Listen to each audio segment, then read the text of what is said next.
What we're looking at here is Thessalosauros neglectus, an American species of hypsilophodont. This is about as big as they got.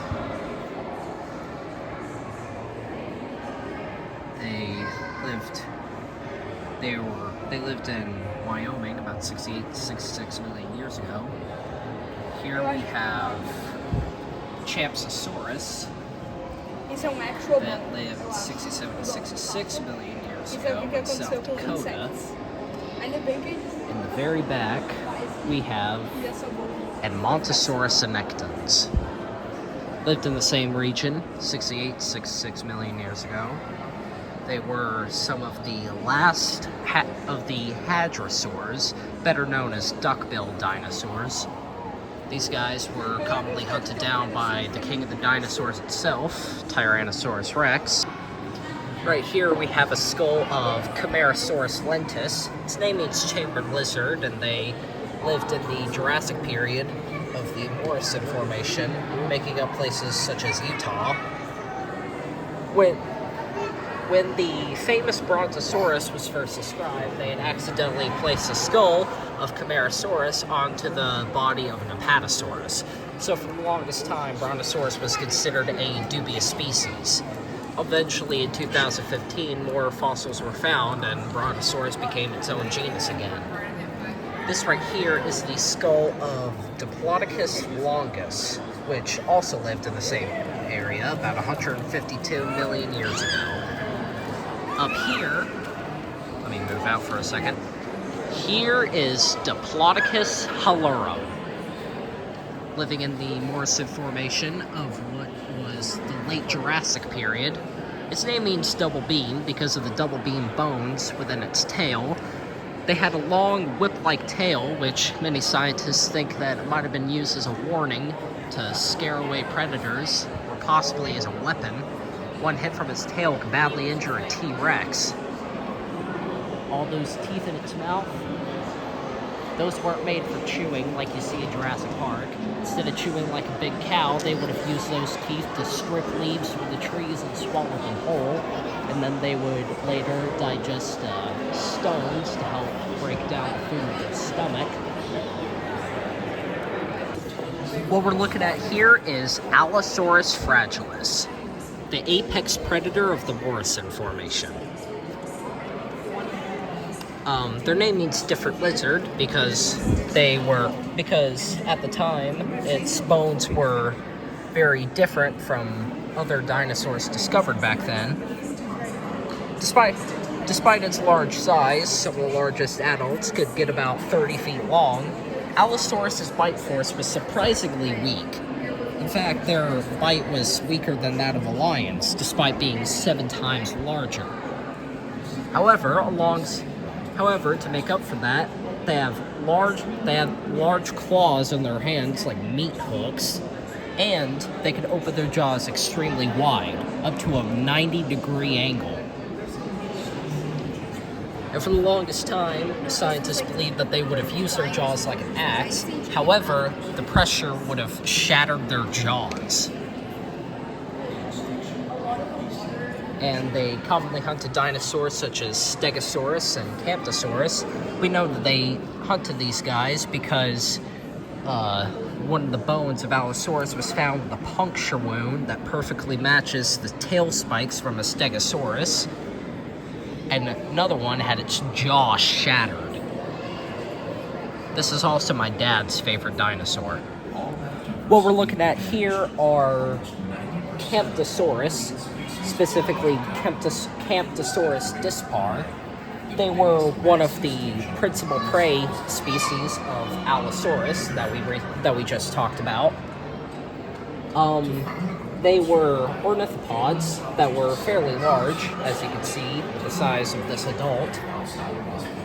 Just like Allosaurus, they lived in the Morrison Formation 157 to 153 million years ago in what is now Wyoming. They may not have any obvious defenses like spikes or horns. However, they were quite quick on their feet, and they probably could have used their tail like a sledgehammer. Those teeth back there were specifically designed for chewing. Ornithopods were some of the most specialized dinosaurs, and that's really why they were some of the most common. Stegi. I'll make that Stegosaurus stenops. This is easily the most well-known dinosaur from the Morrison Formation, characterized by those spines on their back, referred to as plates, which were probably used to regulate their body temperature and might have been used for display. And those 4 tail spikes are what scientists refer to as the thagomizer. Funnily enough, they received their name from a Far Side comic. And here, it seems that it has just gotten into a fight with Ceratosaurus. Its name means horned lizard, characterized by that big nose horn. They were smaller than Allosaurus, but they were still vicious predators in their own right, and they too might have also hunted Stegosaurus. One feature about the Stegosaurus that not many people know about are the ossicles under their neck, these scutes that would have protected them from attacks. And in here is a tiny head and an even tinier brain. Their brain was about the size of a walnut, which started the misconception that dinosaurs were big, dumb lizards. Since Stegosaurus had the smallest brain-to-body ratio of any dinosaur. What we're looking at here is a complete skeleton of Camarasaurus lentus. They were the most common sauropod from the Morrison Formation. Like I said before, their skull was the mistaken head for the original Brontosaurus. That box-shaped head with those spoon-like teeth would have helped them strip the leaves, and some scientists theorize that they might have even been the only sauropod that could chew its food. That food being these plants right here. And one thing to note is that during this time there was no grass, so most of the plants that you saw on the ground were ferns and horsetails. So that was mostly what the low-browsing animals like Stegosaurus you just saw before would be eating. And these guys were high browsers. They reached the highest leaves of the trees, stripping them away with their peg-like teeth. And since they mostly ate things up top and other animals like Stegosaurus browsed down low, they didn't have to compete for food. Now I know what you're thinking. Oh, that is a pterodactyl. No.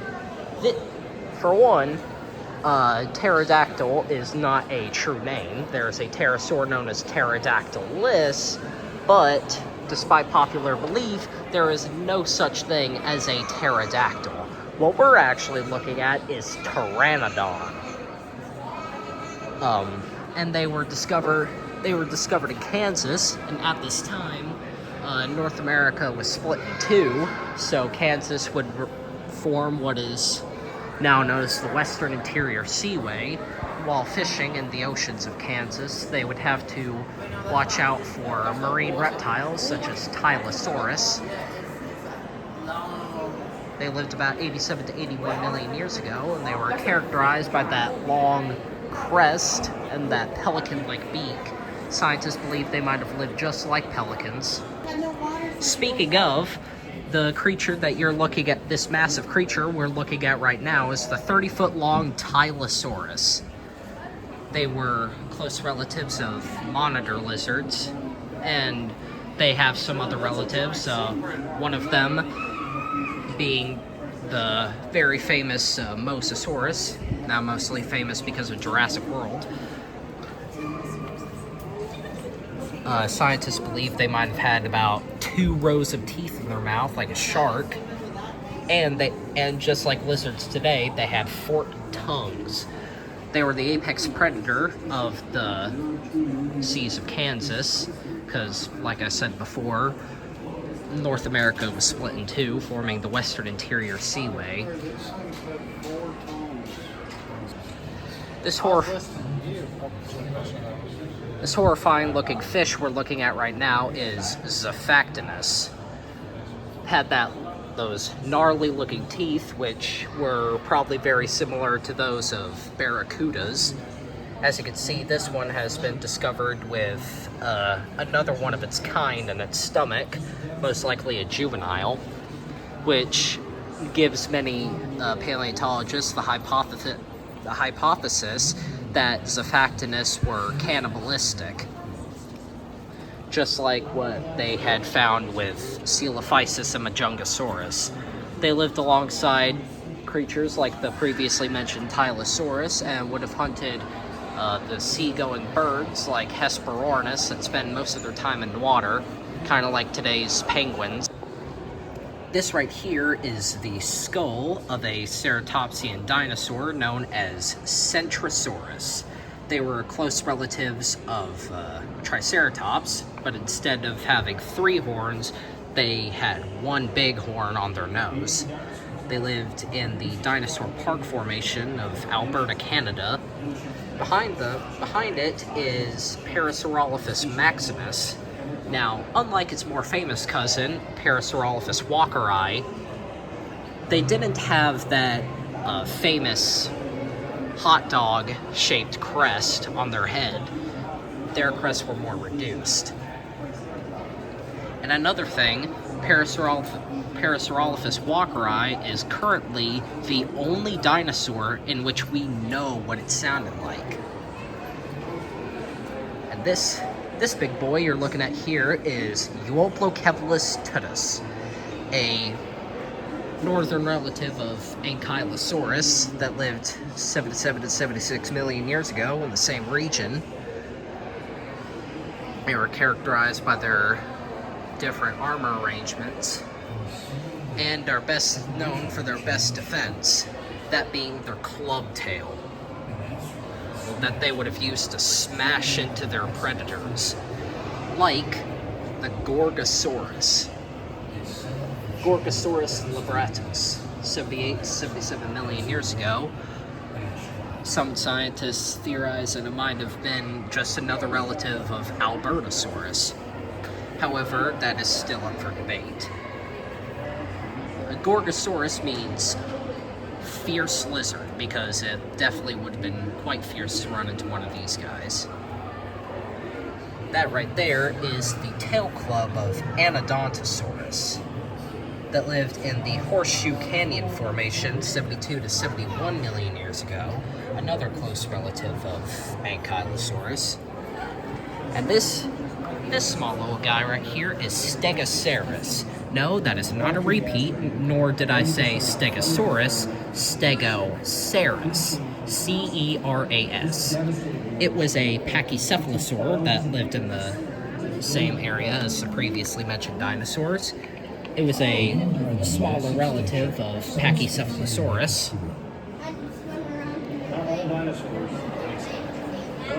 Now, I want to introduce you to the world's favorite dinosaur. He's big, he's mean. He was the king of all dinosaurs, the big cheese. The guy who ran things 65 million years ago, Tyrannosaurus Rex. And with 60 banana-sized teeth in its mouth, anything that got in his way became dinner. And this unfortunate Triceratops happens to be one of them. They have the strongest bite force of any land animal, reaching up to 6 tons. That's nearly its own weight in bite force. Speaking of weight, they weighed around 7 to 10 tons, making them the biggest carnivore the world has ever seen. At least on land, that is. And this tiny guy is one of the few mammals that lived with the dinosaurs. Most of the mammals at this time were more like possums and squirrels. This is Didelphodon vorax. It was a large mammal for its time, though its teeth were the right size and shape to crush snails and clams. And scientists have debated on whether or not it swam like an otter. Most of the time they had to watch out for the bigger predators, like the previously mentioned T-Rex. And although Triceratops was very much a prey item for the king of the dinosaurs, they were not entirely defenseless because of those 3 horns on their head and the frill behind its neck. The Triceratops, and this is a Tyrannosaurus Rex. No, this is the one. Wow. This is the one that's eating. And those horns, and if the T-Rex made a wrong move, the Triceratops would be able to gore the tyrant lizard king. Unfortunately for the Triceratops, that's not what happened here. Just some things I wanted to show y'all on my trip here in Washington, D.C. That's about it. So yeah. Long live the king!